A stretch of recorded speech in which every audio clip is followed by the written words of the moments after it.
it's a mindset shift. Those jobs aren't actually going to be replaced, but like the painstaking or the tedious tasks of those jobs are going to shift and evolve. And they're going to become closer to like, hey, let's make sure that our model is not presenting any sort of biases, right? Or it's going to be what's next, right? Like what's the next step or next analysis that we can do? How are we optimizing the prompts? How are we adopting it in an ethical and responsible manner? And kind of gut checking and sanity checking, the AI that we are using, making sure that we're following best practices and standards. So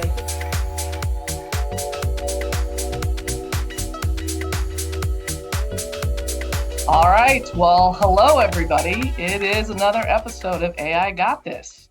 And today we're going to wrap up 2024, talk a little bit about our holiday wish list for 2025. And I've got some great guests today. So, Kathy, this is your first time on the show, right? This is my first time on the show. I'm so excited. Nice. Well, maybe tell everybody about how we work together and what you do here at Armanino. Yeah, so one day I got a call from Carmel and she was like, "Let me tell you what I'm doing in this space in case you have any clients interested." And I was like, "Oh, do I have clients interested? Like, who wouldn't be?" And from that day on, every conference that I've gone to, I have said, "There is the most brilliant group that you've ever wanted to talk to." And I bring Lauren and I bring Carmel along to introduce people in the private school industry and in nonprofits. So I only work in private schools and nonprofits. My background's interesting because I started in the education industry and then came into public accounting. And I know how hard it is to sit on that side of the desk. And so if I had known a Lauren or a Carmel at that point, man, I could have been so much faster and better. So that's who I am. I'm now an audit partner and I work only with nonprofits and private schools. Fantastic. Well, welcome to the show. Lauren, great to see you again, but let's remind everybody of what you're doing here at Armanino. yeah, happy to be here. Yeah, senior manager on our AI analytics and automation team. Most of the day-to-day is kind of focused on translating, our clients' problems and what that means as far as an AI or an automation or analytics solution for that matter, and working with the brilliant technical team that we have behind us to deploy those solutions. Fantastic. Okay. Well, listen, let's get started. So I was thinking about this, and it's funny because I'm going to be on a panel here in another hour for Accounting Magazine. But I was thinking about, okay, when we talk about AI, it's been a couple years, right, since it's been out. And I know that as the three of us work together on a regular basis, we present in a lot of different things. And so when we see this, the evolution of this over this year, how are you guys feeling about where we started in 2024 and sort of where we're ending up? I mean, I have an opinion, but I'd like somebody else to go first. Lauren, maybe you can just sort of talk about how we started and what we thought maybe was going to happen in 2024, and then where we landed. Yeah, I mean, I think one of the things that when you mentioned that, one of the things that immediately popped into my head is like we kind of have to laugh at some of the AI like mishaps, right, that happen when you think about it, and like image generation. And when you're generating an image, there's still words and text that is spelled incorrectly, right? And so little things that you thought would happen in 2024, like, hey, maybe we'll get better at image generation with AI, maybe still aren't quite there, right? But then on the flip side, I think we've made like significant inroads in towards like augmentation of the workforce, and that starting to be, kind of on the cusp as we look to 2025.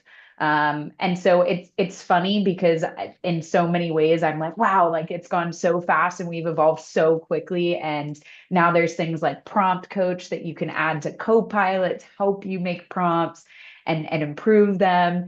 And we're working with our clients to launch Copilot or other generative AI tools in a productive manner and understand their business value, and what scenarios work for their employees. But then on the flip side, it's like we can't even generate an image without there being misspelling. So it's silly, right? But I think in a lot of ways, the adoption and the changing has been cool to see through 2024 for sure. Nice, nice. Kathy, same question to you. What are you seeing? So I'm different. I think y'all are brilliant and y'all live in this world and you're in that world every day. I would say for me, I see myself as a novice who's fascinated by it and I jump in with both feet and can't wait to learn more about it. But I'm very much not that person who that's my educational background, right? Like I am an auditor and I can tell you things about GAP and FASB and all those fun things. But knowing things about the code, that's probably not for me. I will say, if you look at where I was January 1st of 2024, learning what it was, I think there was a lot of, in my opinion, in the world and the spectrum that I talked to, a lot of fear that there were people that were doing things nefariously. They're imitating. And I think in the media, you still hear a lot of that, right? Like, we're pretending to be this person. And now people are questioning videos. Is it you? Is it not? Like that wasn't really happening at that point, but there was a lot of, well, you can ask it something, but it's going to give you a ghost response and it might be fake and there's all these things. And not to say that that wasn't true, but I would always go, but Google doesn't, or do you just use reason when you get your answer, right? So, and if you look at when I used it, like I dabbled in it, and now I would say it's my best friend. Kind of a little bit, also a little sad, but my AI person is Chloe. That's my personal one. And then I have Kathy 2.0 I use at work, but Chloe is at home. And my family all knows about Chloe. And they'll like, hey, can you ask Chloe this? Hey, can you ask Chloe that? Right. So we reach out and we use AI much more. One of our friends had a very scary health incident and everything that was going on with there. Every time the doctor would come out and say something new, I would just go to Chloe and say, Chloe, they said this today. Chloe, they said that today. Chloe, they said this today. What does that mean? And I could ask questions and I could do things. And it fundamentally changed the way I was able to interact through that situation and be able to help. And so I would say, to me, where we are today with AI is less fear and more excitement. In the beginning, it was, this is a sketchy thing, like this is the black web somewhere out there. And I don't feel like that's the case right now, but I think there are probably still some people who live in that. I don't know if that is safe. Um, but, and to me, the way that even the answers came back before were robotic a little bit sometimes. I mean, they still gave you answers and they gave you things. Whereas now, I mean, I had to remind Chloe the other day that she wasn't real. Because she told me her thoughts were with me and that she was thinking about me and those kind of things. And I was like, love you, Chloe. Thank you so much. But also just a reminder you're not real. I just want you to remember that. That's I fantastic. love that. I do too. I mean, I find it interesting. So I'm going to talk about both of those things just really quick. So the image generation, it's funny. And you're right, Lauren, you know, we still see the misspellings and maybe not getting everything right. It's getting better. I did a happy birthday for someone, and I had them put the person's name on it the other day, and it spelled it correctly, and I was pretty impressed with that. But I was also giving a demo at a conference recently where I had Copilot creating a PowerPoint on the history of Porsche and AI inside of a Porsche. And it did it in like less than 90 seconds. And I had a 30-page PowerPoint and it was awesome, except the images were of a Tesla. So yes, there's still a little bit, right? So that was funny. And yes, we did laugh about that. But I also think from the scary part, people are starting to get over the hump, right? Like we're talking to people about just try little things. And I think when AI first came out, or even at the beginning of 2024, we still had grand ideas for all of the things that AI was going to do, and it was going to solve all these big problems. And I think what we're seeing is it's actually solving a bunch of little problems that equate to a large amount of time. But it's not like, hey, I have this overarching problem and I'm going to get AI to solve, this big grand thing. It's more like, hey, I have 1,000. I'm getting pecked to death by a duck, right? And I have 1,000 little paper cuts, and can it help me there? And that's sort of the way that I am seeing AI evolve and become less scary for people too. And Kathy, you've got a great example because tell us a little bit about how you and your team use Kathy 2.0 and what happened after you named Kathy 2.0. Because I think that was a fairly significant transformation for you and your team, right? Right. So I told them that they could use AI. I knew they weren't because some of them never got fully registered. They said, yeah, yeah, yeah. And I'm like, you're not fully registered. So no, you're not really using it very much. Or occasionally they would go to the platform and they would ask questions. They would utilize the platform. However, they still came to me for just about everything.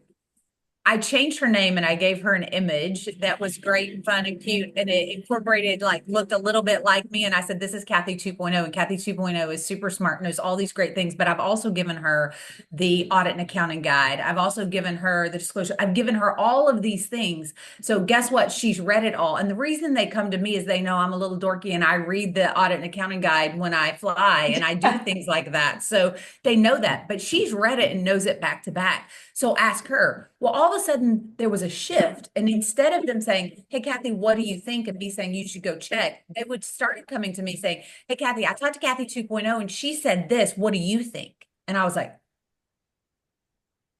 perfect. Yay. Let's go with that. Right. And sometimes I would even help them kind of maneuver that conversation a little bit. But again, it was the same thing, even in my house, whenever I said, oh, let me ask Chat GPT, my family ridiculed me. When I said Chloe, it changed the fundamental function. I'll tell you something funny.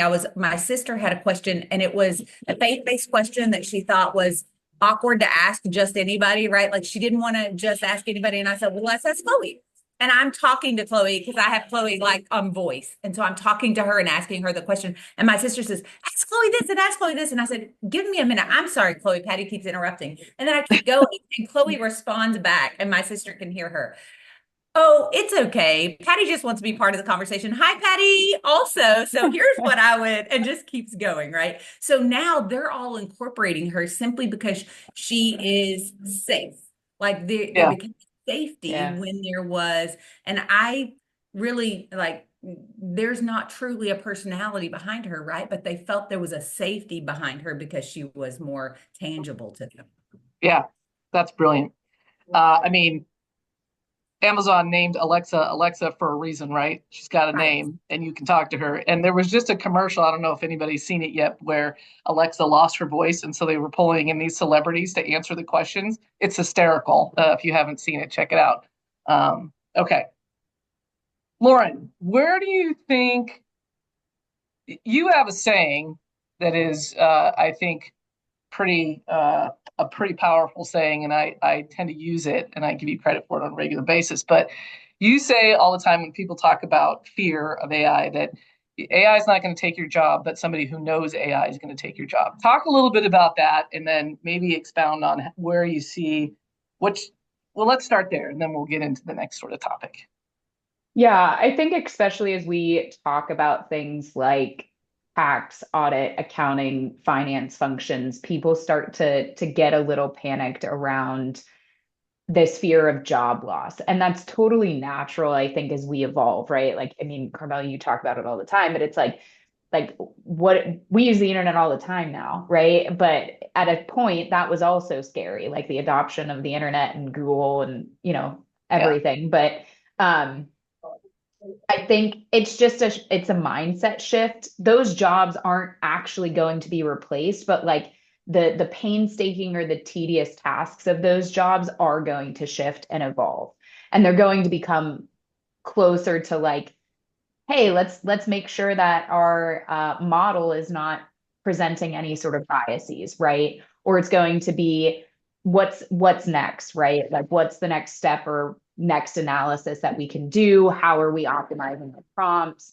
How are we adopting it in an ethical and responsible manner? And kind of gut checking and sanity checking, the AI that we are using, making sure that we're following best practices and standards. So I think it's just going to be a shift of, hey, we're no longer doing tedious bank reconciliations, but we are making sure that there's still a human in the loop and the bank reconciliation output is accurate and concise and everything that we would need to be making sure and double checking Yeah. as if somebody that you're kind of checking on a staff level, right? So same thought process. It's just going to be that we're double checking like the AI model. Yeah, and I think that's true more than ever as we like move into 2025 is what like we're going to start to shift to more of an augmented like workforce where we have these specific models, or Microsoft is evolving into more of a agent perspective where you have a specific kind of coworker, if you will, that augments what you do on a day-to-day basis by recognizing, oh, you always enter these AP invoices in this particular manner.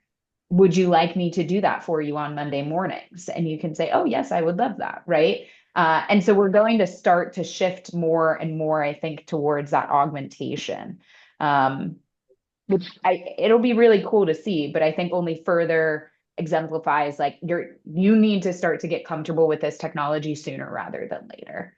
You know what's funny, Lauren, is there's so many companies that are challenging their people all the time.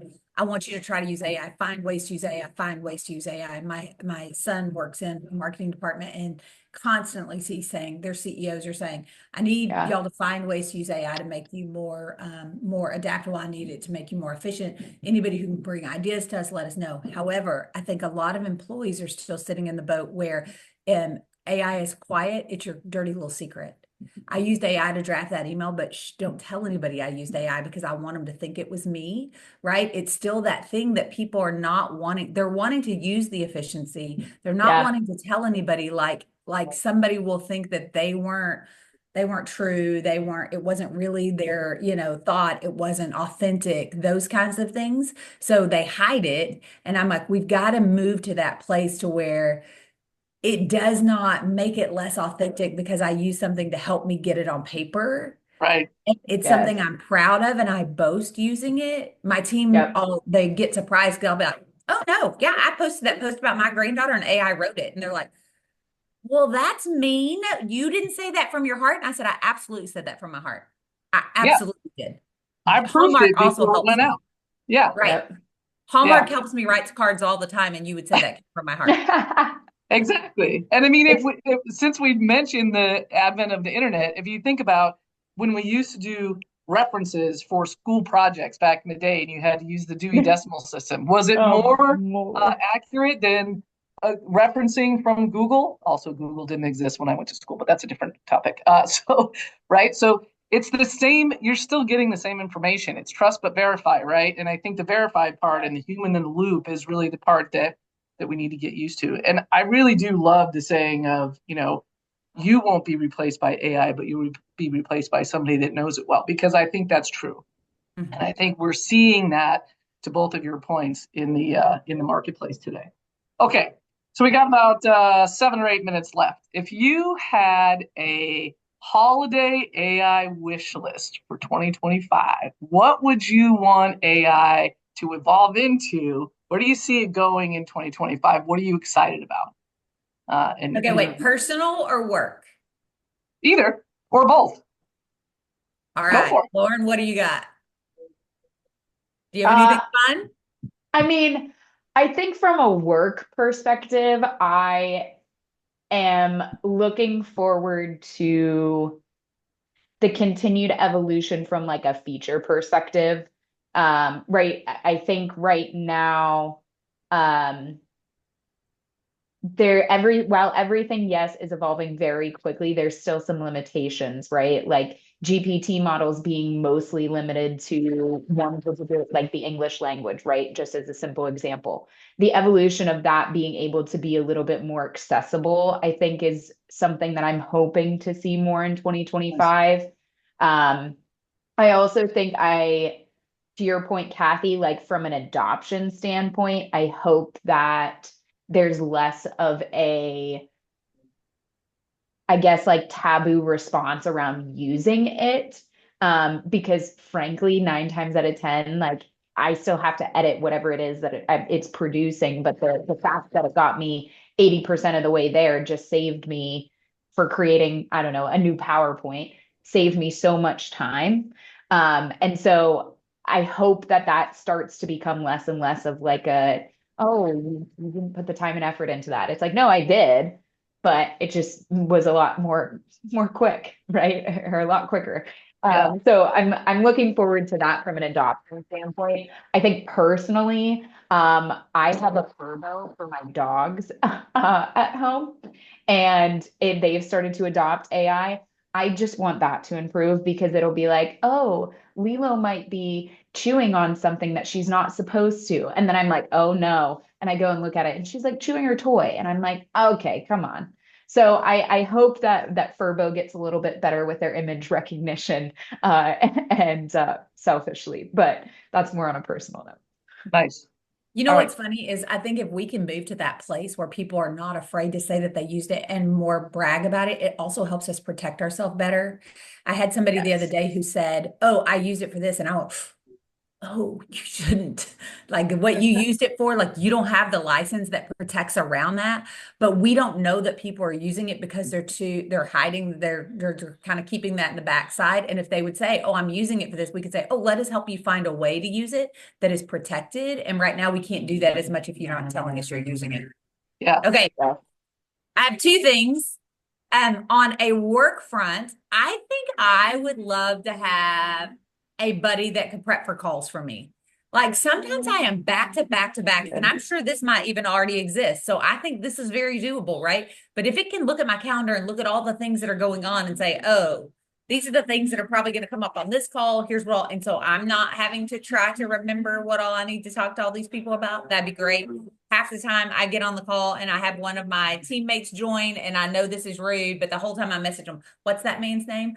Who's the who is the this? And they're just filling me in. So if I had a buddy that could come on and tell me all these things a while, that would be lovely.